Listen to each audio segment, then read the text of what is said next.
Selamat pagi Bapak dan Ibu Jemaat yang kasih dalam Tuhan. Bagaimana kabar hari ini? Luar biasa. Setelah sekian lama kita mungkin tidak berjumpa, hampir 5 bulan ya, kita melakukan ibadah di rumah masing-masing.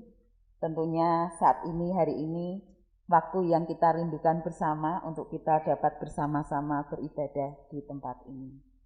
Puji Tuhan, Tuhan memberi kita kesempatan untuk kita masih mengalami saat seperti ini. Bapak, Ibu, dan saudara yang kasih dalam Tuhan, pada pagi hari ini, tema khotbah yang disampaikan atau yang akan kita dengarkan bersama adalah bertema mengapa takut. Nah, melalui tema ini diharapkan agar kita, jemaat orang yang percaya pada Tuhan, terdorong untuk hidup dalam keyakinan, penuh keyakinan dan kepercayaan, bukan terbelenggu oleh kekhawatiran. Satu tema yang menarik, karena di tengah kondisi seperti yang kita alami pada saat ini, dampak dari pandemi COVID-19, di mana di seluruh tempat, di mana-mana merebak kekhawatiran, rasa takut, ada tema mengapa takut? Tema yang menarik untuk kita renungkan bersama saat ini. Dalam khotbah yang akan saya sampaikan pada pagi hari ini, tema ini memang merupakan suatu pertanyaan, tetapi saya melafalkan bukan sebagai suatu pertanyaan, mengapa takut, tetapi saya lafalkan sebagai suatu ikrar. Mengapa takut? Jadi dengan intonasi yang berbeda, kita akan memaknai, saya berharap kita memaknai dengan makna yang berbeda. Adapun bacaan leksionari yang mendukung khotbah pada pagi hari ini terambil dari bacaan yang pertama, kitab Kejadian 37 ayat 1 sampai 4, dilanjutkan dengan ayat 12 sampai dengan ayat 28. Mazmur tanggapan terambil dari kitab Mazmur 105 ayat 1 sampai 6, dilanjutkan dengan ayat 16 sampai 22 dan ayat 45 bagian B, serta bacaan kedua terambil dari kitab Roma 10 ayat 5 sampai 15. Sedangkan bacaan Injil yang telah kita baca bersama terambil dari Injil Matius 14 ayat 22 hingga 33. Bapak, Ibu, dan saudara yang kasih di dalam Tuhan Yesus Kristus, jika pada kita atau pada Bapak Ibu terlontar pertanyaan, sebuah pertanyaan, apakah Bapak Ibu percaya kepada Tuhan? Apakah saudara percaya kepada Tuhan? Ya, saya percaya. Jawaban sebagian besar orang seperti itu, apalagi kita sudah mengaku orang percaya. Kalau pertanyaan kedua dilontarkan kembali untuk kita, apakah saudara menaati ajaran firman Tuhan? Ya, pertanyaan yang sebenarnya pertanyaan biasa. Tetapi kalau kita mencermati, sebagian besar dari kita ketika menjawab karena kita mengaku percaya, apakah saudara percaya pada Tuhan? Ya, saya percaya. Tetapi ketika ditanyakan muncul pertanyaan, mungkin tidak hanya pada Bapak, Ibu, dan saudara, tapi juga pada saya ketika kita menjawab dengan hati, apakah saudara sudah mentaati firman-firman Tuhan? Maka kita butuh waktu sejenak untuk berpikir. Mau menjawab ya itu berpikir lagi. Nah, mungkin sulit bagi kita untuk menjawab pertanyaan yang kedua tadi. Tetapi pada dasarnya ketika kita mengaku percaya, maka hal yang berkaitan erat dengan suatu kepercayaan adalah sikap ketaatan. Jadi kita perlu merefleksi kembali ketika kita ditanya, apakah saudara percaya? Ya, saya percaya. Apakah saudara sudah taat melaksanakan firman Tuhan? Kita masih berpikir ulang. Nah, mari kita merefleksi diri kita. Mengapa ini terjadi? Bagi kebanyakan orang, Bapak Ibu, memang tidak mudah untuk hidup dalam ketaatan. Karena secara manusiawi setiap orang memiliki rancangan-rancangan dan pikiran sendiri yang dianggap benar. Sementara rancangan-rancangan dan pikiran yang sudah kita miliki, yang sudah sebagian besar orang miliki, itu justru lebih banyak atau lebih sering membuat hidup penuh dengan kekhawatiran. Lebih sering membuat hidup penuh dengan ketakutan. Karena gagal akan rancangan atau pemikirannya itu. Sebagai contoh Bapak Ibu, bahwa beberapa waktu saya pernah ngobrol dengan teman. Dia berkata berencana, wah usia seusia kita sudah paruh baya, seharusnya kita melakukan check up kesehatan. Check up total kesehatan kita. Saya tanya, ngopo? Nah, usia paruh baya sebaiknya kita tahu kondisi kesehatan kita pribadi. Jawabnya gitu. Agar kita mampu melakukan atau mengatur pola hidup kita sesuai dengan kondisi kita masing-masing. Saya menjawab benar itu. Nah, tampaknya memang harus demikian. Beberapa waktu berlalu, saya bertanya lagi.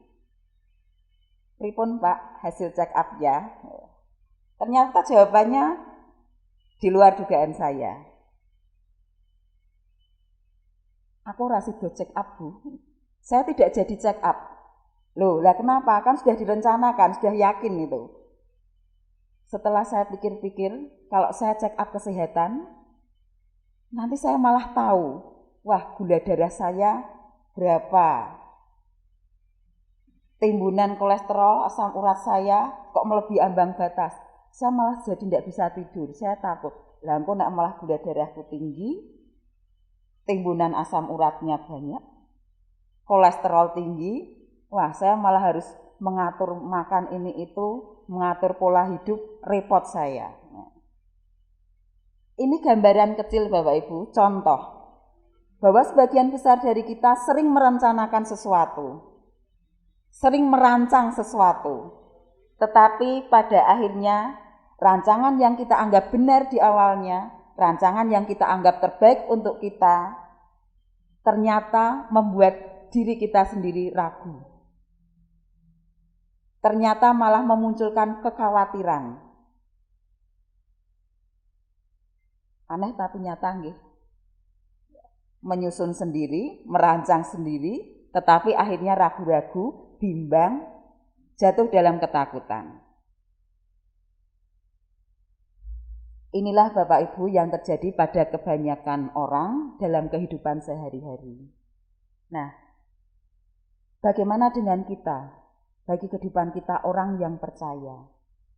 Tentunya kita harus memiliki kehidupan yang berbeda dengan kebanyakan orang. Nah, bagaimana agar kita terbebas dari rasa takut dan khawatir? Agar kita tidak selalu terbelenggu dari rasa takut dan khawatir itu, sebenarnya Tuhan Yesus telah menunjukkan kepada kita dalam setiap firman-Nya. Dari bacaan yang telah kita pahami dan kita baca tadi bersama-sama, dari kitab Matius tadi, bacaan kita hari ini, ada beberapa tahapan yang seringkali dialami oleh orang, oleh manusia, sampai dapat menikmati kehidupan yang tidak terbelenggu oleh rasa takut dan khawatir, sehingga dapat merasakan damai, sukacita, dan kebahagiaan. Bapak, Ibu, dan saudara yang terkasih, tidak dipungkiri bahwa setiap orang itu pasti mengalami atau memiliki rasa takut dan khawatir. Di dalam Kamus Besar Bahasa Indonesia, salah satu definisi dari kata takut itu adalah merasa gentar atau ngeri menghadapi sesuatu yang dianggap akan mendatangkan bencana atau mendatangkan masalah. Rasa takut ini akan membuat hidup seseorang merasa tidak bahagia. Bahkan sering kita menjumpai karena ketakutan seseorang sampai tidak bisa tidur, tidak enak makan, dan tidak dapat konsentrasi atau fokus untuk melakukan hal-hal tertentu. Tetapi pada dasarnya setiap orang pasti jika ditanya menginginkan kondisi hidup ada dalam suasana yang berbahagia, dalam suasana yang nyaman. Artinya bebas dari rasa takut dan khawatir. Tetapi jika kita lihat, kita perhatikan lagi, mengapa manusia yang selama ini mencari kebahagiaan, tetapi ternyata justru lebih sering sebaliknya yang didapat, rasa takut dan khawatir. Kekhawatiran atau ketakutan akan muncul karena beberapa hal. Dalam bacaan yang kita baca tadi, apa yang dilakukan dan ditunjukkan oleh Petrus menunjukkan bagi kita. Rasa takut atau khawatir itu muncul apabila seseorang ketika menghadapi masalah hanya terfokus atau tertuju pada permasalahannya, sehingga akhirnya akan muncul ada permasalahan yang besar sekali, sangat besar, sampai merasa tidak bisa untuk menyelesaikannya. Itu karena tertuju pada atau terfokus pada permasalahannya.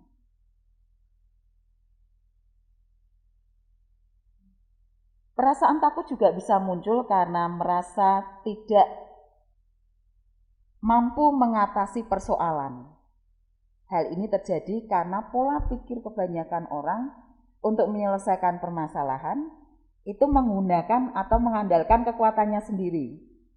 Sehingga, masalah ini besar bagi saya, karena ukurannya adalah kekuatan sendiri. Nah, perasaan takut juga bisa muncul karena merasa bahwa ketika seseorang menghadapi suatu permasalahan, seseorang ini merasa sendirian untuk menghadapi. Tidak ada yang membantu, tidak ada yang menolong, sehingga seolah-olah suatu masalah ini adalah masalah saya sendiri. Tidak ada yang membantu, tidak ada yang menolong menyelesaikan. Dan perasaan takut juga bisa muncul karena seseorang ini mengetahui bahwa dari permasalahannya itu merasa tidak ada jaminan dalam penyelesaian masalahnya. Bapak, Ibu, dan saudara kasih, inilah yang bisa kita pelajari dari kisah Petrus ketika melihat Yesus berjalan di atas air. Setelah Petrus meminta izin untuk dapat menjumpai Yesus berjalan di atas air, pada mulanya Petrus dapat berjalan di atas air, menuju pada Yesus, terfokus pada Yesus, keberadaan Yesus. Tetapi ketika ada angin besar, dan fokus Petrus berubah pada angin, pada permasalahan kehidupannya, maka bimbanglah hati Petrus, ketakutan muncul, sehingga pada akhirnya mulai tenggelam. Jadi karena fokusnya bukan pada tujuan, pada Yesus, tetapi justru pada permasalahan yang ada, fokusnya sudah berpindah, maka muncullah ketakutan atau kekhawatiran itu. Nah, kebimbangan, ketakutan, kekhawatiran inilah yang menyebabkan akhirnya tenggelam dalam permasalahan. Bapak, Ibu, dan saudara yang kasih di dalam Tuhan, kita adalah orang yang memiliki Tuhan yang sangat mengasihi kita. Ketika Petrus tenggelam, Tuhan tidak membiarkan Petrus tenggelam dalam air. Tetapi Tuhan segera menggapai tangan ke Petrus. Tuhan siap menolong untuk keluar dari permasalahannya. Tuhan datang tepat waktunya. Nah, Bapak, Ibu, dan saudara kasih pada di dalam Tuhan Yesus, bahwa inilah kehidupan kita sebagai orang percaya. Janganlah kita merasa bimbang, janganlah kita merasa takut atau hanya terfokus pada segala permasalahan yang kita hadapi. Tetapi marilah kita terfokus pada kehidupan kita untuk menuju pada kehidupan keselamatan yang disiapkan, dirancangkan, dianugerahkan Tuhan Yesus kepada kita. Bapak, Ibu, dan saudara kasih dalam Tuhan, tahapan-tahapan bagaimana orang percaya bisa terbebas dari belenggu rasa takut dan khawatir. Juga harus melalui tahapan betul-betul mempercayai dengan segenap hati kita bahwa rancangan Tuhan itu adalah rancangan yang terbaik. Bahwa masa depan yang disiapkan Tuhan adalah masa depan yang paling baik untuk kita. Tuhan tidak hanya memberikan kita janji keselamatan, tetapi juga merancangkan kehidupan yang penuh harapan, penuh kesejahteraan. Kehidupan yang penuh dengan damai dan sukacita. Ini pula yang pernah dialami oleh Yusuf. Dalam bacaan, nanti silahkan Bapak Ibu juga mencermati bacaan leksionari kita pada hari ini. Dari Kejadian 37 ayat 1 sampai 4 dilanjutkan ayat 12 sampai dengan ayat 28. Ini kisah tentang Yusuf. Di mana Yusuf yang dibenci oleh saudara-saudaranya direncanakan untuk dibunuh, pada akhirnya dijual sebagai budak di Mesir. Dan dalam perjalanan kehidupannya Yusuf pada akhirnya selalu mendapat kasih karunia Tuhan karena Yusuf ini percaya akan rancangan Tuhan. Menjadi orang yang penting, menjadi orang yang berkelimpahan berkat, dipercaya. Sehingga pada akhirnya bagi saudara-saudara Yusuf yang saat itu sudah merencanakan hal-hal yang tidak baik, berencana membunuh, pada akhirnya melakukan perbuatan yang tidak baik, yaitu dengan menjual. Tapi ternyata itu adalah bagian dari rencana besar Tuhan bagi Yusuf, di mana pada akhir kisah Yusuf ini justru menjadi orang yang menolong, membantu keluarganya menghadapi bencana yang saat itu adalah bencana kelaparan. Menjadi jalan berkat bagi keluarganya. Keluarga yang dijanjikan Allah akan menjadi bangsa yang besar. Sehingga dalam setiap permasalahannya kita bisa melihat bahwa ada rancangan indah dari Allah pada diri Yusuf untuk menjadikan keturunan keluarganya ini menjadi bangsa yang besar, melewati segala permasalahan. Mungkin tidak mudah bagi kita untuk melakukan hal seperti yang dipercayai oleh Yusuf, bahwa rancangan Tuhan adalah rancangan yang indah. Tetapi melalui firman Tuhan, bacaan ini kita dapat melihat bahwa tidak ada hal yang mustahil bagi Allah bagi kita. Semuanya selalu dirancangkan, masa depan kita ada di tangannya. Dan masa depan itu adalah rancangan yang baik. Ketika kita menghadapi satu periode di mana masa-masa atau saat-saat kita menghadapi satu permasalahan yang menurut kita itu adalah rencana yang tidak baik untuk kita, peristiwa yang tidak baik bagi masa depan kita. Tetapi jika kita tetap bersandar pada Tuhan Yesus, jika kita tetap mempercayai, tetap berharap, tidak melepaskan harapan kita, maka rancangan terindahlah yang akan kita terima, seturut dengan rancangan Tuhan Yesus. Bapak, Ibu, dan saudara yang terkasih dalam Tuhan, mempercayai Tuhan Yesus, percaya pada rancangan Tuhan sebagai rancangan yang terbaik untuk masa depan kita, dan hidup selalu bersama Tuhan dalam menghadapi segala permasalahan. Inilah yang akan melepaskan kita dari belenggu rasa khawatir dan takut. Kita tak mungkin mengandalkan kekuatan kita sendiri, apalagi untuk mendapatkan keselamatan. Karena keselamatan yang kita dapat bagi orang percaya itu hanyalah anugerah dari Tuhan. Telah ditebus dengan penyaliban Tuhan Yesus. Sehingga apapun yang kita lakukan, upaya apapun yang kita perbuat, tidak akan dapat menyelamatkan kita. Tidak akan dapat membuat kita hidup bahagia untuk selamanya. Karena Tuhan Yesuslah yang telah memberikan anugerah keselamatan itu. Jadi Bapak, Ibu, dan saudara yang kasih, marilah kita hadapi hidup ini bersama dengan Tuhan. Selalu berfokus pada tujuan kita. Keselamatan yang diberikan oleh Allah bagi kita. Mengakhiri khotbah saya pada pagi hari ini, saya mengingatkan kembali dan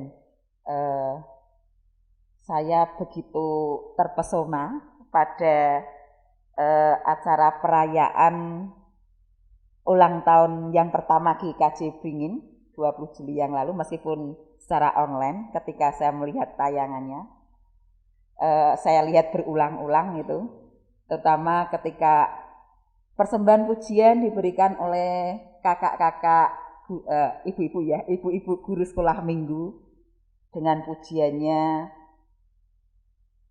Yesus pokok dan kitalah carangnya ya, dengan gerak pujian. Kemudian juga ada dari PRJ, ku percaya janjimu. Dan yang terakhir membuat saya juga, wah ini sangat bagus, pujian dari ibu-ibu KWJ dengan kebahagiaannya yang terlihat sangat berbahagia ketika memujikan jalan serta Yesus. Kebahagiaan terpancar dari situ. Bukan suatu kebetulan saya kira kalau saya suka mengulang-ulang melihat, bukan perhatikan gerak lagunya, bukan. Tetapi kalau kita memahami atau kita mendengarkan kembali setiap syair atau lirik dari lagunya, ketika kita mendengarkan, mencermati lirik-lirik lagu itu, baik lagu Yesus pokok dan kitalah carangnya, jalan serta Yesus, semuanya mengajak kepada kita untuk selalu melekat pada pokok yang benar, yaitu Tuhan Yesus. Mempercayai dengan kepenuhan hati kita. Nah, maka juga saya berharap nanti di rumah dibuka lagi, YouTube-nya di subscribe yang belum, nah, terutama untuk ibu-ibu yang persembahan pujian dari ibu-ibu KWJ, ada pancaran kebahagiaan di dalamnya. Semoga kebahagiaan ini, rasa sukacita seperti yang dipancarkan oleh ibu-ibu KWJ ketika menyanyikan lagu ini, benar-benar membawa kita bahwa memang kita harus selalu hidup melekat pada pokok yang benar. Kita harus selalu berjalan serta bersama Yesus dalam setiap permasalahan kita, dalam suka maupun dalam duka.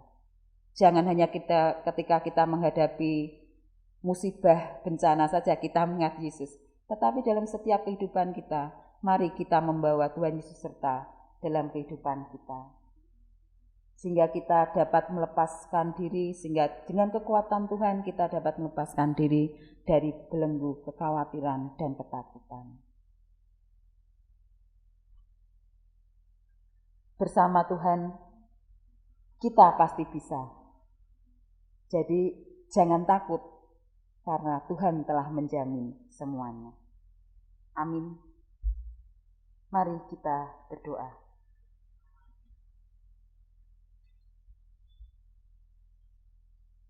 Ya Tuhan, Allah Bapa kami yang Maha Kasih, kami bersyukur jika Tuhan telah berbicara, menunjukkan, menuntun langkah hidup kami untuk selalu berpegang taat pada ajaran-ajaran-Mu, untuk selalu fokus pada ajaran-ajaran-Mu, sehingga apa yang Engkau janjikan, jaminan keselamatan, memang kami dapatkan. Dan kami percaya semuanya hanya karena anugerah dari Engkau saja.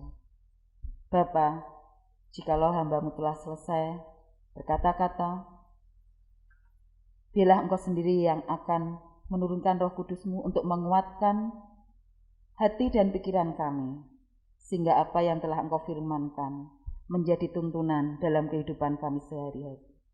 Biarlah Engkau sendiri yang akan berikan kami kekuatan untuk dapat melakukan setiap firman-Mu dan taat atas firman-firman-Mu. Terima kasih ya Tuhan atas kesempatan ini. Di dalam nama Tuhan Yesus Kristus, kami berdoa dan mengucap syukur. Amin.